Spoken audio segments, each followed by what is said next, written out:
Does Netflix have a demographic breakdown of who watches those crime shows? Because it's mostly women, isn't it?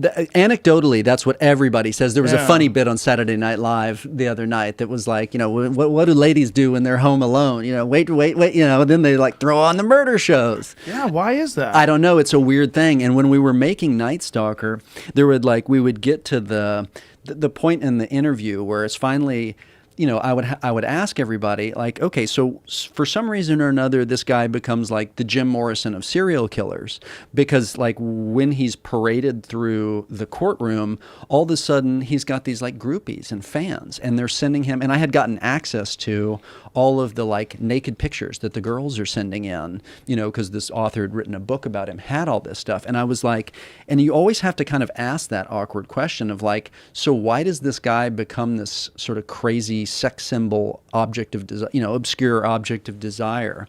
And it's always like kind of particularly with the women who are being interviewed, but everybody.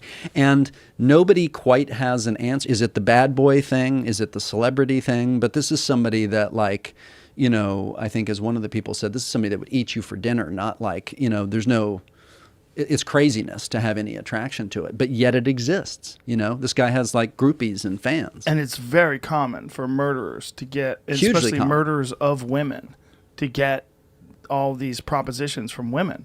Yeah. It's very strange. Super strange. And, I read something about that. No, Whitney Cummings was actually telling me about this. She said she read that it was something that had to do with, there was like an evolutionary benefit to getting close to killers. Like that, I think this is theoretical. In what regard? That the idea of it's very hard to kill someone. Once you have like human personal contact? Is that what you're saying? No. No, that the act of killing someone, that it's difficult to do, and that it requires like someone who is to be capable of taking another person's life. And to be close to that person means somehow or another you're protected by them, and that they're willing to kill, and that this is like something that existed thousands and thousands of years ago in our DNA, this desire to be close to killers because you were more likely to survive because there were so many killers. Like if you went back in time, a few thousand years ago, murder must have been like really common.